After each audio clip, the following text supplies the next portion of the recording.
The rabbit hole is for informational purposes only and should not be considered legal, health, tax, or financial advice. The program's participants are not responsible for any losses, damages, or liabilities that may arise from acting on the information contained within this program. All discussions and disclosures are part of the public record. We ask that listeners respect the privacy of the individuals participating or named in each episode. Thank you. Welcome to the Rabbit Hole podcast. Down the rabbit hole we go. Welcome to the Rabbit Hole with your hosts Marty and Andy. We begin in 5, 4, 3, 2. Government had no capacity to enforce any of this. It was really all voluntary, and it was extraordinary when you think about it, that society acted with that uniformity voluntarily. Welcome, everyone, to another episode of the Rabbit Hole podcast. This week, we're talking about exploring compliance in social contexts, regulatory frameworks, and historical perspectives. I'm Andy, and this is Marty. Hello. And off you go. I was complying with the greeting. Hello. I feel like we're moving into a space that really, I'm thinking about this real time, is taking us further into the rabbit hole, and is something that before we were talking about how this is going to affect everybody. This is really going to affect everybody. I think so. I think when we get into this topic, it's going to make you examine yourself, your framework, how you view issues and problems, and also start to contextualize what your responsibilities are as a human. Yeah. I think that that idea of corporatization of culture is really, I think it's been there prior to now. It's been there at different points in history, but it's really amplified now. It's how people are navigating interactions with each other in really what's an unnatural way. And I'd say it's being leveraged by some folks for their own benefit. I think today what we're going to talk about and really start to define is the concept of social compliance and how compliance is studied and I guess used against us by the government, and how it serves if we had to consider how small the government is in comparison to the population. They've got to do something to even the playing field. So it makes sense that they would use psychology as part of their toolkit and our innate need to be compliant and be part of a community in order to keep us in line. I can see where a lot of this kind of study comes from, but you said government, and it's not just government. It's wealth consolidation. It's in the form of corporations, let's say, but it's really like that's been the study is how do we manage these people? How do we get them to do what we want? I think it's been phrased in different ways at different points in time, manage consent, but it's nothing new. I just think a lot of things are fraying at the end of this, whatever cycle we're in. So it's kind of, you can see it, they did a better job the tipping before. Point. So it's not new. You can look up Edward Bernays and, he was the founder of what's basically public relations now. He was a propagandist. Of what? Public relations. Oh. But he was a propagandist, and he was a really smart guy. But it was how to manage consent. Wasn't he like Freud's cousin? Yeah, I mean, the related. Connections are just ridiculous. They are. But the thing that jumped out, I read. I can't remember what the title of his book is. Forgive me, but I read a couple of them. But one of the things that jumped out was one, he was totally fine with lying because ultimately it was for, he was managing consent for the greater good in ways in his position that was better for the masses because they weren't capable really of deciding for themselves. So using deceit was okay. And then he really an example was he had a guy who worked for him for, I think, decades, his driver, and he used to call him, I want to say, Dumb Jack. And because the guy just worked all the time, he would fall asleep at like the table waiting for him to leave because he was pretty much at his beck and call. And what got me was his comfort level with referring to someone who's in his employ for decades in a demeaning way. simultaneously with his ability to lie to the masses on behalf of corporate interests. Well, that's kind of governance to me. Yeah. I'm not necessarily referring to just one entity. I think it's the movement of people like cattle. Yeah. So that's kind of government to me. So before we get to in the weeds, let's talk a little bit about what the definition of social compliance is, right? As people, we kind of want to fit in and be part of a community. So it's obviously hardwired into who we are as beings. And social compliance refers to our adherence to societal norms and expectations and involves conforming to behaviors deemed acceptable by society. And it's influenced by cultural norms, by who governs, and also by peer pressure. So, kind of how you move in and out of society and what we do to kind of keep things copacetic and how we get along to get along.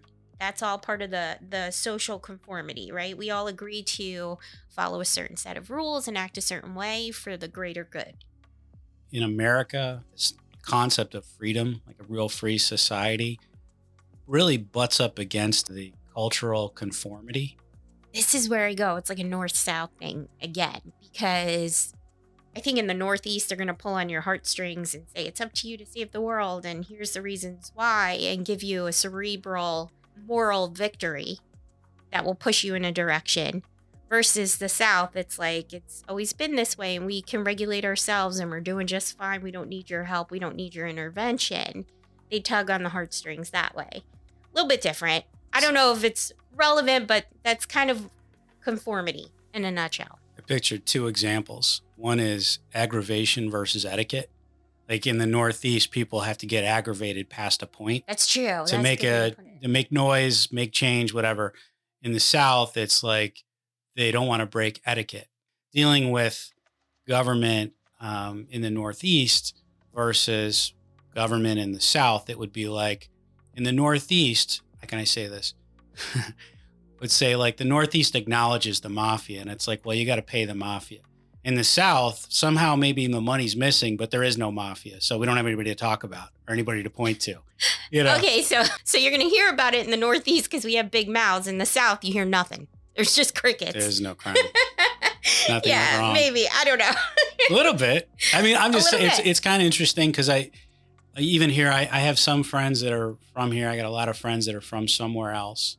And people from here, there is a civility that is impacts how they carry themselves, make decisions, interact, think about things more. There's an etiquette I don't understand. Yeah, so, it's different. Yeah, it's definitely different. And I think the way that the government uses compliance and regulation is a little bit of a take on that, right? They notice these regional differences, and that's how they implement their laws and their push one way or the other. Well, you were going to draw an important distinction between social compliance, so compliance for citizens, right?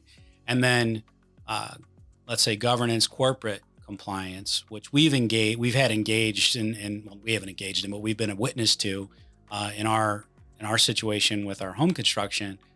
Compliance for corporations is a very different animal than social compliance, which one social compliance I've seen is it's behavior. It's your changing behavior. Whereas what I've seen is corporate compliance is you're committing to change behavior, and we're not acknowledging past behavior. Typically, when we investigate cases, we find out that there's unlicensed activity by a party. Their first response is going to be to try to get that person licensed, because we want them licensed so they're complying with their regulations, and then we have regulatory authority over them. So if we get out in a case and we find that situation and we go to that person and say, you really need a license, and they apply and proceed to get their license, we're not going to turn around and bring the unlicensed activity case on them, because what we want, and this is generally speaking, I'm not going to talk about certain exceptions, but what we want is for them to have a license so that they're living up to the regs and they're answerable to for the reg. So the first instance is we try to get compliant. And so if that happens in a case with a sub, and we get them licensed up, in most instances, unless there's some egregious issues somewhere, we probably will not then turn around and do an unlicensed activity case against them, because they'll just set them up to lose the license we prefer they have. And then they'll go back to doing unlicensed work. The fact that our ceiling caved in, we've had several fires, several floods, several leaks, but our contractor was able to sign a compliance statement, and now DPOR, as the regulatory board, has completed their obligation in a satisfactory way. They've gotten to the end of their process, and in their minds, it's a win. I got nothing, no repairs to my ceiling, no kind of, monetary compensation. I was told to basically take all of the regulatory responsibility on behalf of the state, because as far as they were concerned, they had achieved compliance. And this is why compliance bothers me the way that it does, because depending on who's using the word, it can absolutely create deficits.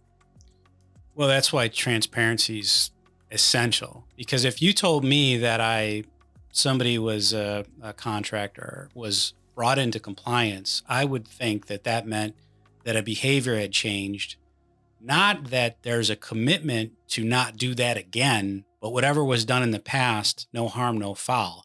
I would never think that would be the logical way you would approach fulfilling any kind of regulatory oversight. First of all, regulatory complaints, once we receive them from citizens, the complaint is owned by the agency, not the complainant.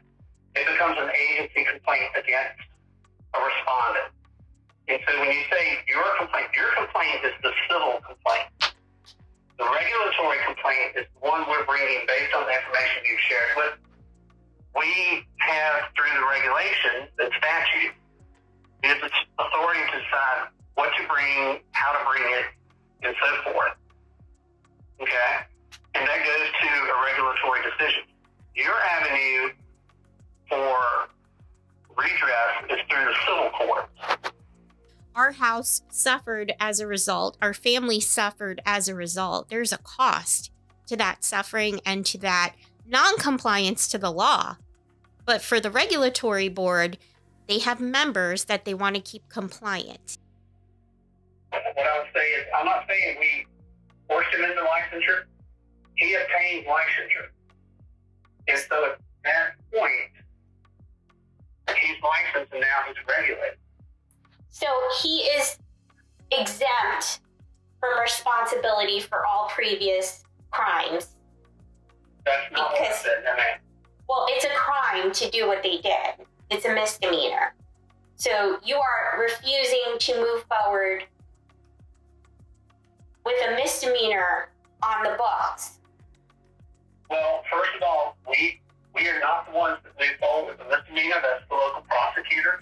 What we would have to do is investigate a case, take it to the prosecutor, and then work with the prosecutor to prosecute it if that prosecutor decided to do it. I think what we have found in their experience is, in this particular situation where we find out somebody was doing some unlicensed work, then became licensed, whether it was us prompting them or not, if we then go to a prosecutor and say, hey, we want to prosecute this person for doing something unlicensed work, we know they've been licensed since then, a lot of times prosecutors may not bring that case. I'm saying every time, but we are guided by some of their past experience. It's a language loop, and they'll just spin it. It's amazing how much time somebody who's paid by tax dollars or some tax-funded situation will spin language and that gets nowhere. But it's unbelievable. But I think back to Edward Bernays, that whole 4 out of 5 dentist degree, and I don't remember what that was for, if that was chewing gum or whatever the thing was, but you're familiar with the line? I thought it was like 4 to 5 doctors agree that cigarettes are good for you. That's the one that I remember. Yeah, no, there was the one I'm talking about is like 4 out of 5 dentists agree. Well, those 4 out of 5 dentists, they were either related to him and or friends. And it was just people he asked. But it created the impression that there's some validity to what he was saying, that's a stat that's baked, that's used to justify something else. And that's the same thing with compliance. We've achieved compliance. You don't know what that means. You don't know that it means there's no actual change in behavior. It's just a document. You don't know that it means that all these violations occurred and they actually gave somebody a pass for all those violations. If you have criminals and you're overcrowded and you say, all right, you're a criminal, you're committing that you're not going to commit these crimes anymore. We're going to absolve you of any guilt right here, right now. It doesn't make any sense. Your society wouldn't remain intact. And citizens don't have that kind of protection when it comes to criminal. I mean, maybe some wealthy folks, but generally speaking, that's not how citizens work. Corporate law and corporate protection shouldn't be this enhanced version of protections that citizens don't have access to. Now you've emboldened this person to say, I have a no violation on my record. You have no violation for some things. You were found guilty of others when you signed the compliance statement. But because you signed the compliance statement, they won't sanction you and they won't report you. Even if we took all the stuff you're talking about, we couldn't make the respondent pay you one dime. We could do actions on license. That's what we're here to do. I understand that. I'm concerned that he's licensed in the state and it's harming people that live in the homes he's building. Yeah, I guess that would be my concern, because what it tells me, based on our experience, is that this could be going on with a ton of builders on a ton of properties, but there's no way to find out, because based on what we're having our exchange, I can give you fires, floods, swapped out materials. I can give you a laundry list of things. None of that's going to make your record based on what this exchange has been. And so that tells me a lot of other records are clean that are probably really dirty. And if you just know how to scrub social media, like they do, then there's no way for consumers in the Commonwealth of Virginia to know that there's any of these problems, and buyer beware. The other day we just re-upped with Hulu because, of course, we ran out of things to watch, even though we have 5 million channels. And I was watching this story with Christina Ricci in it, and she was playing the original celebrity journalist. Her name was Nellie Bly, and she wrote 10 Days in a Madhouse. And it was basically this woman who lived during that time, during the Gilded Age, and she had done some charity work, and she was noticing that people who were sick or in insane asylums were not being treated well. And she was convinced that if she could just get this story to the people, that they would become so outraged that she could enact some sort of change. And the way she did that was she offered herself up kind of a sacrifice and faked having amnesia and went into this insane asylum and lived as a patient and got to see exactly what was going on. And when I say conditions were horrible, they were holding these patients underwater, they were beating them, they were ice bathing them and having them move piles of rocks. It was really deplorable conditions, and people didn't leave. They actually called it like the greatest human rat trap because people were able to get in really easy, but you'd never see them again. So this is kind of where they would put the undesirables. They would be lost into this system. And she went through and luckily was able to escape on day 10, got out and wrote about her experiences. And she did reform the entire system. But this kind of leads me to that idea that we need guerrilla journalism. We're not getting a lot of stories that, especially this year, because an election is coming up, we're not getting a lot of stories that point out how terrible politicians are at their jobs right now. Because an election year is coming up, and you have journalists that are paid by a very robust system with a lot of applicants, a lot of heads trying to get in, and not a lot of support for stories that make politicians uncomfortable, because then you're not going to get in the room. So I think the only way to expose a story like this is to have someone like us who's harmed come out and speak about it. Yeah. Well, I will add there's a former news anchor, which we're lining up for an interview. So we're going to talk about just how the journalism system works in an upcoming episode, so you can understand how the stories that get through are not really all the true stories that should get through.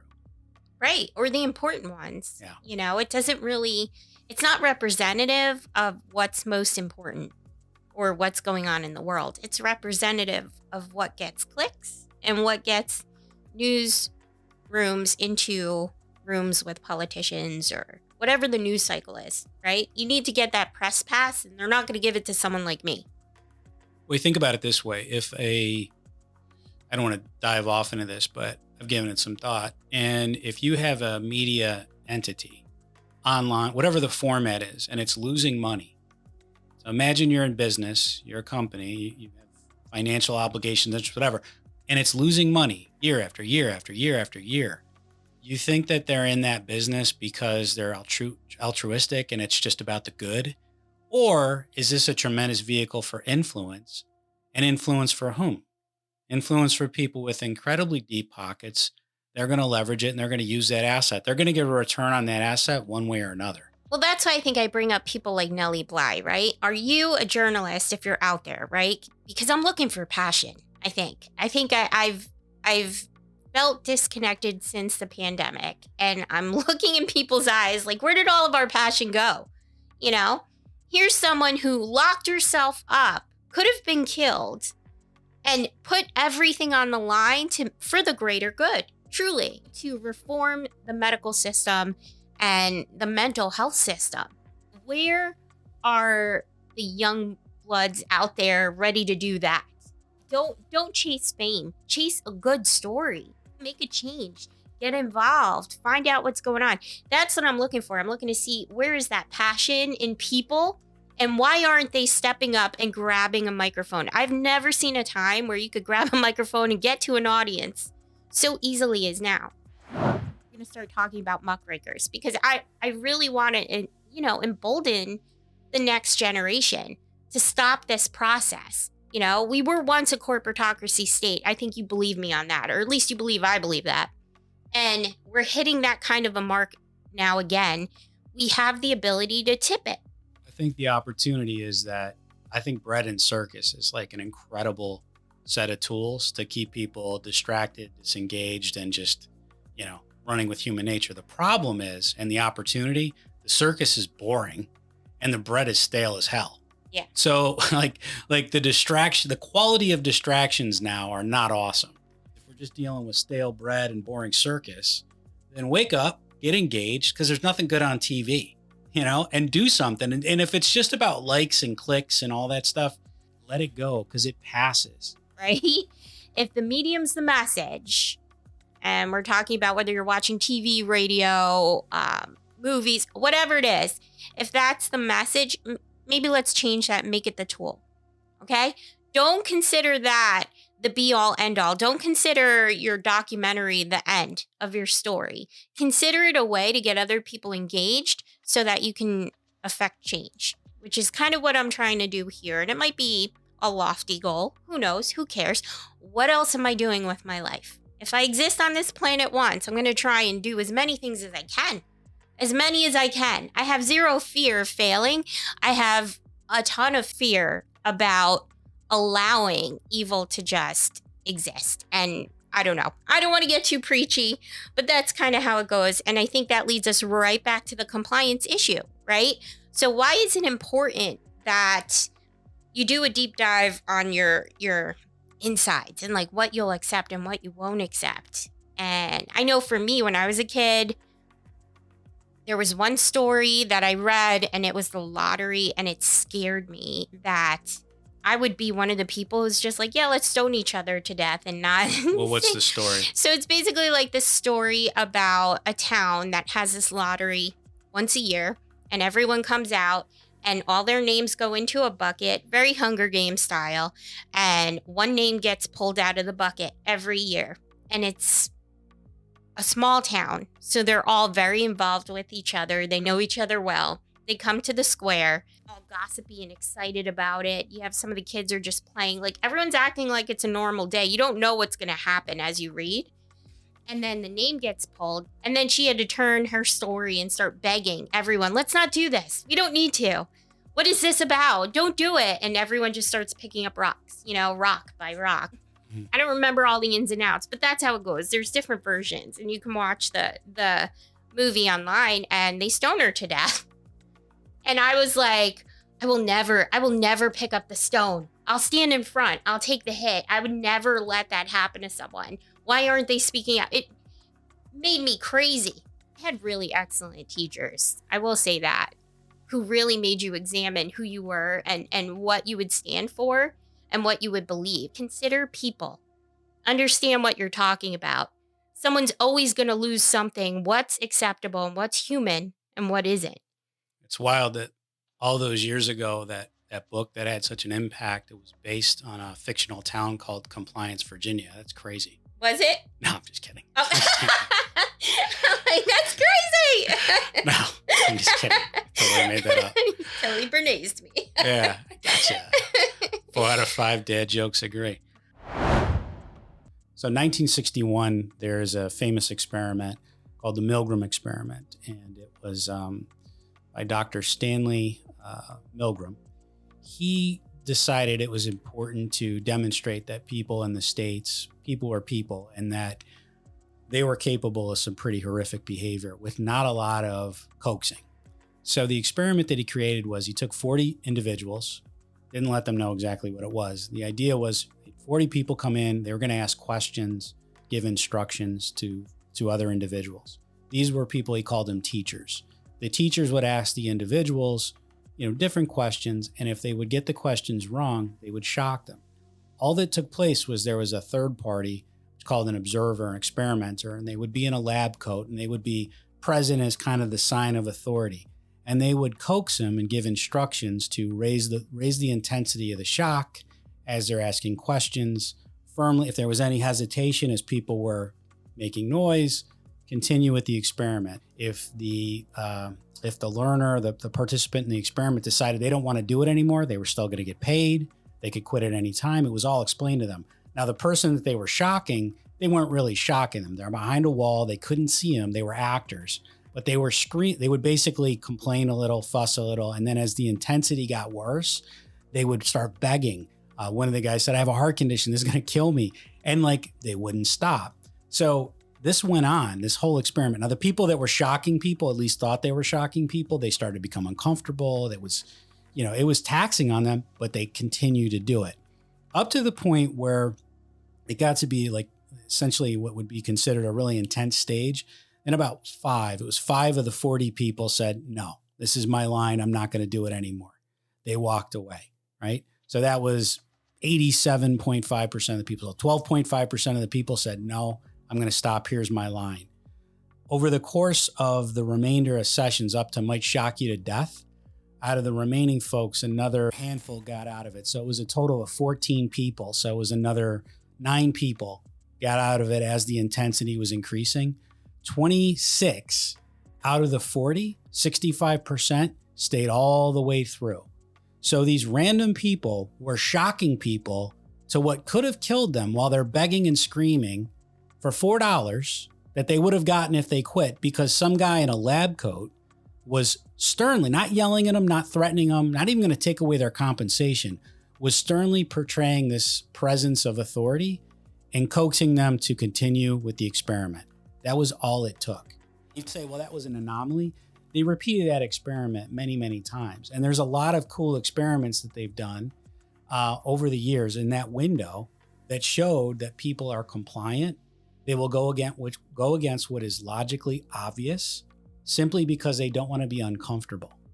That's all. You should talk about the blue-eyed, brown-eyed. Right. So we've talked about there's racism and this concept of racism, and I've kind of thought of it as it's a multifaceted tool, because I think it goes beyond just we're going to discriminate against this person for this reason. We're going to do some horrible stuff to just this small group. We're going to do some less horrible stuff to this bigger group, a little bit less horrible to this larger group, and then this mildly bad stuff to this large population.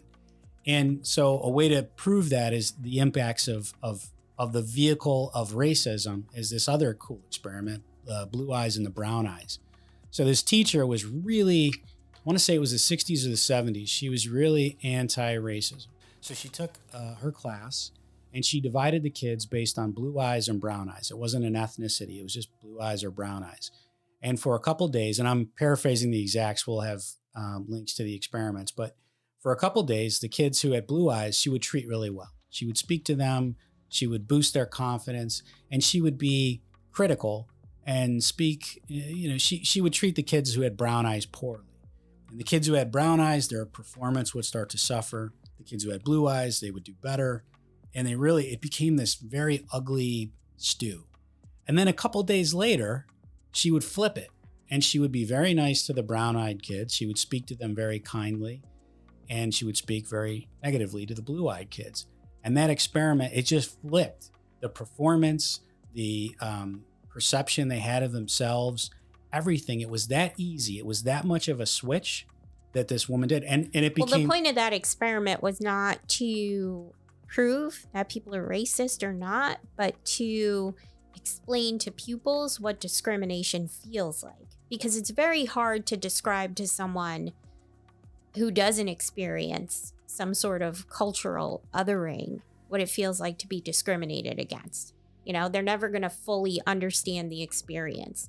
So this whole process was to give that experience and make for a more empathetic student body. And to give people the framework to kind of discuss these things with each other and do better. That's how she looked at it. I look at it as as a vehicle to understand how to tweak people for purposes of control. Because they took that same experiment and they applied it to adults. I believe they were prison guards, but don't quote me on that. But they were adults. And the exact same thing happened. And she could flip it back and forth. So if I want to use a vehicle to make you feel like you're special, you're okay, these other people are bad, it's easy, it's provable. It's a simple flip. And it's not just about discriminating against those people. It's about maintaining control. And it's about managing who has what. But ultimately, you're managing, so you're deciding. It's the definition of corporatocracy. And that's why I think that it's easy to point to corporatocracy in our government today and also understand how that can be exploited on any number of fronts. They're going to use whatever method they have to make people become one of two camps. And it's always one of two. They never give you multiple options. It's always you're this or that, A or B. There's 24 other letters in the alphabet? Why can't I be one of those? No. Every argument is always this side or that side. And when you're opposed to each other so strongly, it's really hard to notice that you're just being controlled by the same puppet masters. It was one teacher with, say, a room full of 40 kids. She was able to get 20 kids roughly to act a little aggressive and to get 20 kids to think, oh, what's wrong with them? Right? And in their face, and then flip it on them and turn it around the other way. One person was able to maintain that level of control and division on a simple little experiment. You don't think that other people people of interest took that example and employ it as a tactic to how to manage society? You're crazy. Right. And think of the impact it had on each child as an individual too. What they thought of themselves was so dependent on her reaction that you othered people to the point of self-deprecating behavior. Yes. And also, a loss of confidence, a loss of productivity. But you could also increase it at will if you, pat them on the head a little bit. So this is obviously going to be used by governments in how they handle situations. And that brings us right back to where we are in Virginia when we decided to become a compliant state. And the reason why I want everyone to take a look at themselves and start to consider, are you compliant or are you non-compliant, is because we need to be a little non-compliant. Laws as they stand, what they look like, are not serving our community. And they need to change. We need to actually get involved and we need to become part of the process because the government's been allowed to self-regulate for far too long. And if you think that I'm off course, I will tell you that since 2019, DPOR, the Department of Professional and Occupational Regulation has changed its approach from a regulatory focus to a compliance focus. Well, what they've done is they've taken away this regulatory responsibility and changed it with perception management, is really a better way to put it. Yeah. Because the regulations violated and things like that in our experience, they don't pursue them even though they've occurred. And you can have evidence. I think at this point we've proven our case. Where I don't know what's going to happen ultimately with the outcome, but we've proven it. But they've essentially said we are achieving compliance. And then you would assume what compliance is, and then it's a great commercial. We have tremendous compliance here. We have no problems. Right. They don't explain it. There's no transparency. You're not going to really understand unless you're in the middle of it and you're standing on your own. Google you're not is going to know what that an means. iCloud service. Google is a file sharing service. You can verify that the files are safe. And if you're not able to open them, all you have to do is ask me to send them in a different format. Don't say you've received them and then throw them away. Like, where has all of this evidence gone? I sent photographs that I had to have printed out that cost me, I think it cost me $150 to print out all of the photographic evidence that I sent. And I sent them to you in a hard copy in a box with a return receipt, and I took a picture of it, and I have a copy of all the things because I was afraid it would get lost. And that's exactly what you're telling me has happened. All of that stuff was not uploaded. And then, again, without having the file in front of me, if it was not relevant to the charge, we would not have uploaded. Who decided the charge? Because when I came to you in the beginning... The board complaint. Okay, so I can't tell you which charge to choose. And you went through my entire file, okay? Here's where I'm a little confused. I gave you a file that contained 2 ceiling collapses, code violations, electrical fires, HVAC fires, floods, plumbing that was connected to the wrong parts, and the only criminal complaint or the only regulatory complaint you guys thought was worth pursuing was 4 items on my punch list?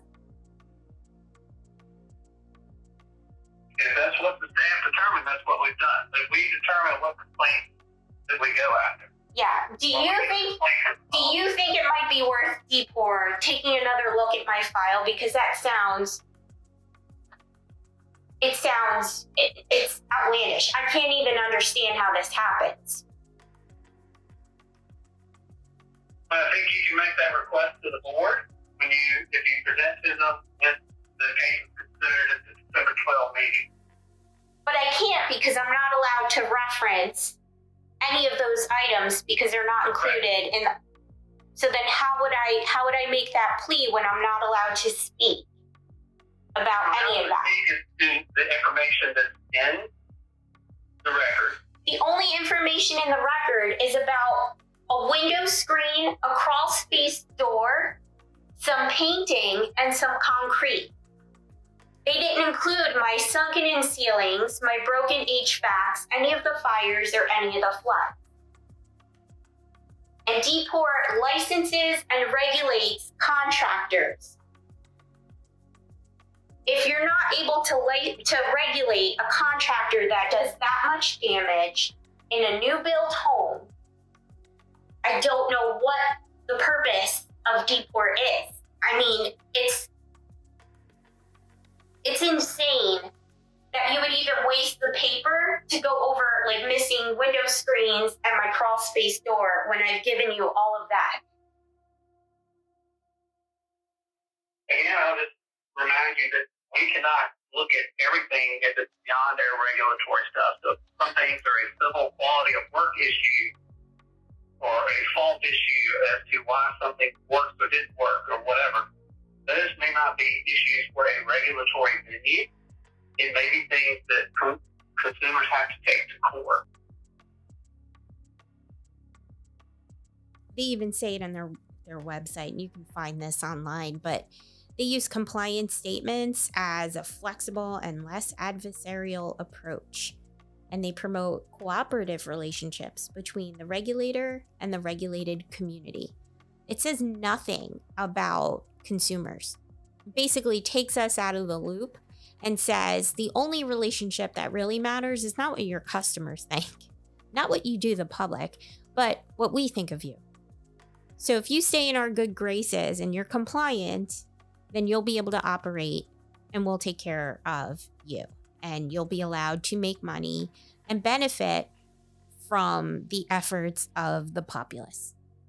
So right? If you're a blue-eyed contractor versus a brown-eyed, it's probably good for you. Yeah, probably so. So, there are dissenters to this process. I mean, DPOR had a town hall and even contractors were coming forward like, you're putting us in danger because you're allowing people to be on the job site who aren't qualified to be there. And it's dangerous. And if you think about home construction, you have electricity, you have gas, both can lead to fires, explosions, and death. You need to have someone in charge, but DPOR's position is that compliance statements are enough. So laborers, be damned. We're going to do this our way.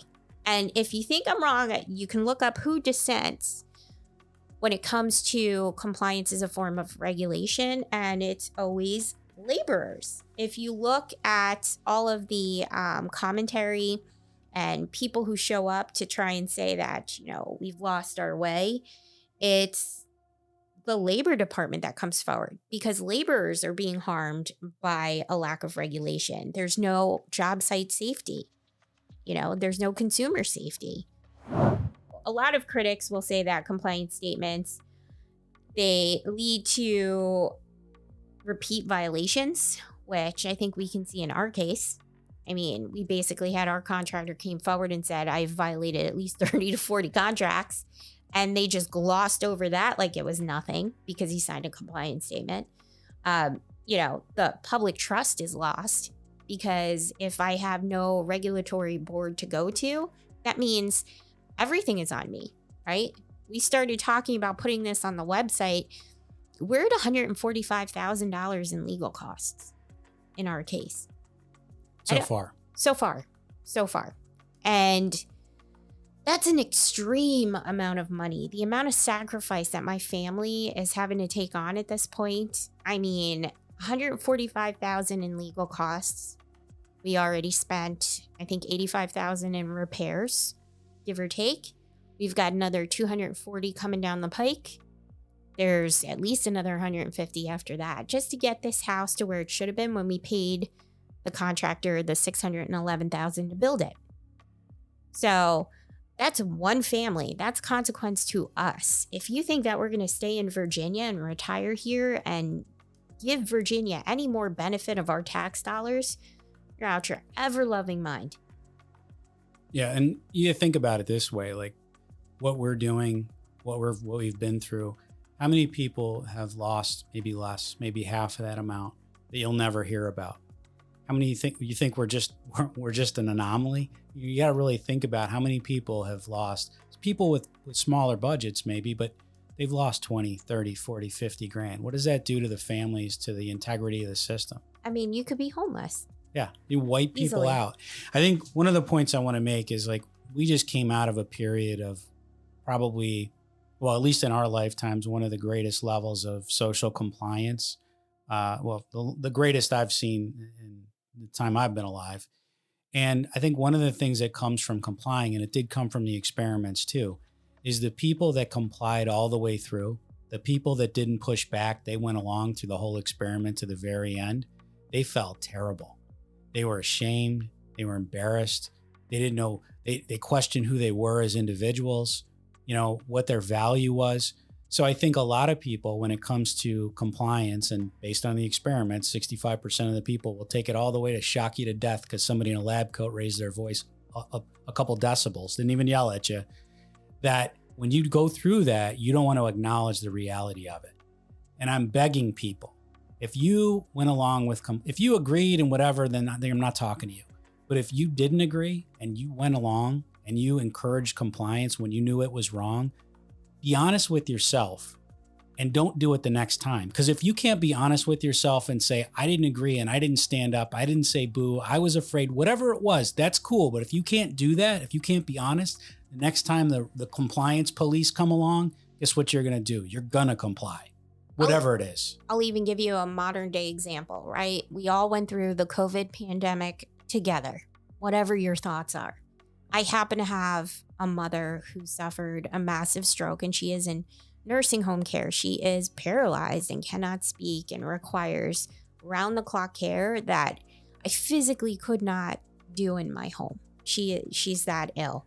And when COVID happened, the only way I was allowed to see her was through glass. Now, she's suffering from dementia. She gets confused easily. She doesn't get to see me a whole lot then because I was already out of state. But the general consensus in New York and New Jersey, where she was at the time, now she's here in Virginia, but she was in New Jersey, and the general consensus was, it doesn't matter how sick people are, they don't get to be with their people during their illness because it's too risky. Because COVID is not something where you can assume the risk and go and be with your loved one. Yes, there are nurses going in and out and seeing their families, and they're getting to make the choice because they're essential personnel. But family members cannot make the choice to go and hold the hand of someone who's sick. And everyone endorsed it. No one said, what difference does it make? My grandparents didn't die alone. I held my grandmother's hand as she passed, and my grandfather was with family as he passed. My mother, I didn't know. I didn't know if COVID was going to be bad or not, but I wasn't allowed to hold her hand at all. I don't know where that puts you on the map, but if we can't decide how we die, knowing full well that we're all going to die one day, what are we doing? And if you think compliance is driven by people that know better, what about that doctor that called you up? Yeah. I had a doctor call me up during the push to get everyone the vaccine. And this is probably why, I'll tell you right out, a lot of the old people probably died from the vaccine. The amount of counter interactions between the vaccines and medication is intense. And my mother suffers from a condition that makes her blood clot. Always has. This is long before COVID. This is just her condition. And because of that, she has to take very specific medications. Those medications were contraindicated by Moderna, Pfizer, and Johnson & Johnson. They said on their websites everywhere, don't give that to people who are on this medication that my mother was on. And her doctor was calling me like, why aren't you giving your mom this vaccine? Now, mind you, my mother, before she got sick, had signed paperwork. She doesn't even take flu vaccines. So she had made the decision in her own healthcare not to be vaccinated any further, knowing how sick she was. She doesn't want any additional kind of side effects, and I don't blame her. Any additional discomfort would be too much. So she didn't want any vaccines. The doctor called me up and said, you're killing your mother, basically, that I'm killing her. She already has this condition, but I'm killing her somehow by not forcing her to take the vaccine. And I asked the doctor, are you aware that it's contraindicated by Pfizer and Moderna and by Johnson & Johnson? And they all say, if your patient has the condition my mother has and is on the medications my mother was on, she should absolutely not be vaccinated. The doctor didn't even know and hadn't been told by any of the companies. And she was in charge of a nursing home over there. I mean, there were certain nursing homes in Virginia that cleared out. My mother came to Virginia now, probably because of COVID. It's kind of crazy. Like, we tried to get her moved here for years. And we could prior. not get a bed. Yeah. I've been on a waiting list for like 10 years. Yeah. And she came through no problem this time. So, I mean, I guess thank you, compliance. But how sad.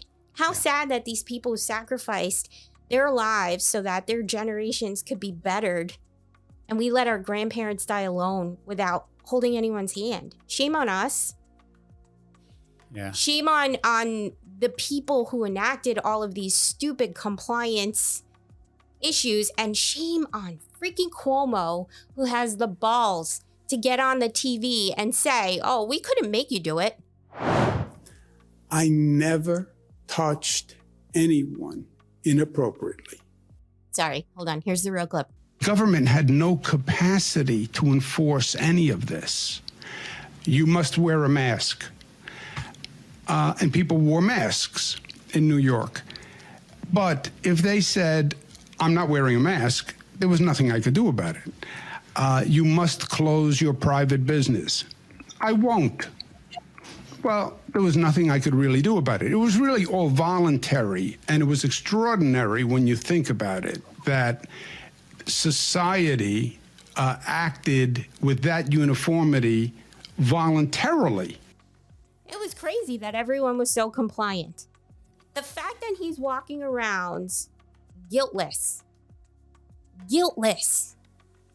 I mean, come on. Even writing a book on his leadership and receiving an Emmy for his regular briefings, Governor Andrew Cuomo now under fire. Democrat Ron Kim, whose uncle died in a nursing home, says Cuomo's explanation that visitors and workers accounted for much of the spread early on as the gaslighting award of the year. My last word of warning would be when I said in that experiment, two things. The 40 people were in the experiment, 65% went all the way to shock somebody to death. I'm warning you not because you're one of those 65%. I'm telling you that if we live in a society where that exists, you're going to be that one at some point on the other side of the wall getting shocked to death, and nobody's going to help you because we don't want to make anybody uncomfortable or draw too much attention to ourselves. And simultaneously, the 5 people that said no, when it got to a certain point, they said, no, I'm not going to hurt somebody. They stood up. They walked away. Granted, it was only 12.5% of the total, but that's who we're looking for. Is those 5? We want those 5 people to join us. Definitely check us out. Follow us. What else did I miss? We got new articles coming. Oh, you know what I missed? We got the new, if you are in a position where your home was built incorrectly or you have some sort of remodeling project that went bad, definitely go to therabbithole.com. We have an interactive state map that you can use to find the agency in your state responsible for regulating contractors. So we will be adding additional information there. We've also got a little bit of extra info about, what issues you might face in your state and how to stack the deck for yourself so that you could get some sort of regulatory intervention. If you're down to put together a platform and you need a jump off point and you're looking to just create some transparency and accountability at your local level, get in touch with us.